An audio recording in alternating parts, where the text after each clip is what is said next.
After 20 years of marriage, Michael and Sarah had slowly slipped into a life that felt predictable, quiet, and emotionally distant. In the early years, their home had been filled with laughter, late-night talks, surprise hugs, and small romantic gestures that made ordinary days feel special. But as time passed, responsibilities took over. Work became more demanding, bills kept increasing, and daily routines quietly replaced the warmth they once shared.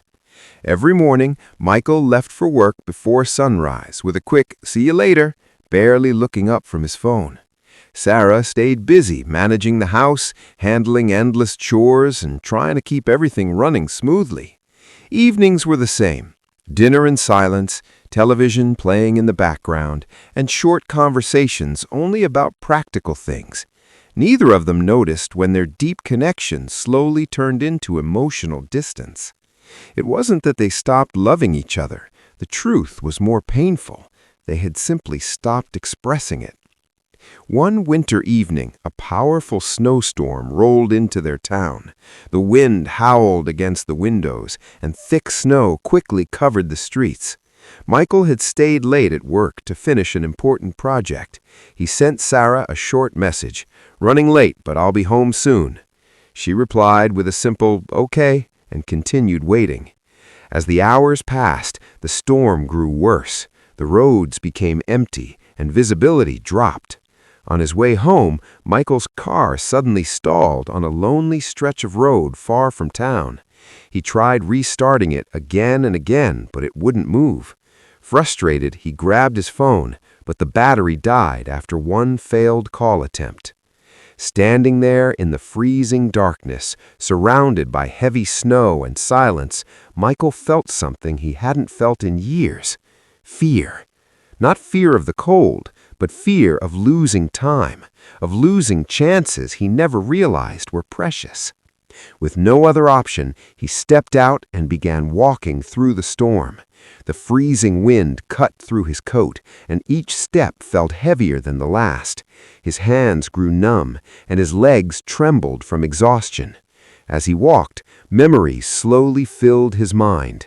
Their first apartment, the way Sarah used to laugh at his jokes, the late-night drives, the way she once waited at the door whenever he came home.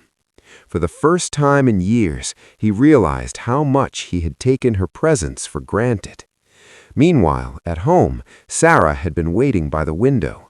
At first, she wasn't worried. Delays were normal. But when his phone stopped ringing and the hours kept passing, uneasiness slowly turned into panic. She tried calling again and again, pacing from room to room.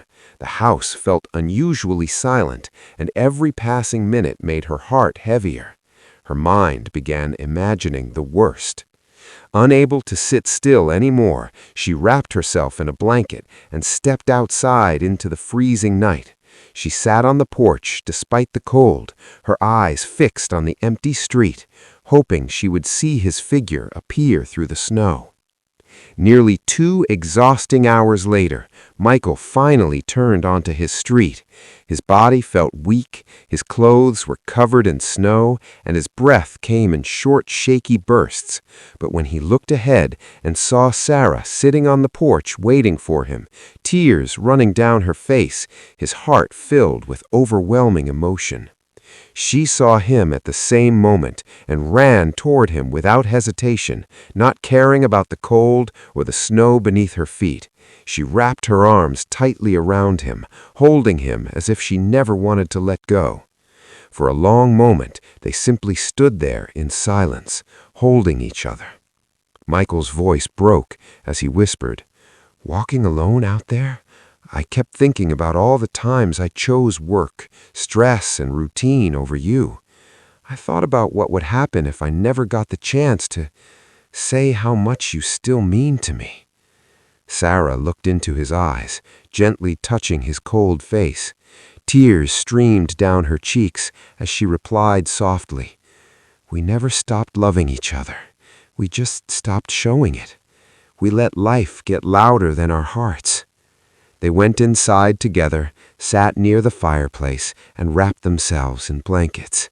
That night, they talked for hours, deeper than they had in years. They spoke about their fears, regrets, forgotten dreams, and the loneliness they both had quietly felt but never shared. They cried, they laughed, they apologized, and slowly something beautiful returned. Not the excitement of young love, but something deeper, a mature, stronger love that had survived time, distance, and silence. In the weeks that followed, their life didn't suddenly become perfect. Work was still stressful, responsibilities still existed, and problems still appeared. But one thing changed completely. They began choosing each other again, every single day. They started having dinner together without distractions. They took evening walks. They listened more, spoke kindly, and never went to bed without saying, "I love you." Because that cold winter night taught them a truth they would never forget. Love doesn't disappear because of time. It disappears when people stop nurturing it. And sometimes it takes one frightening moment, one night of fear and uncertainty, to remind two hearts that they were never meant to drift apart, only to find their way back to each other again.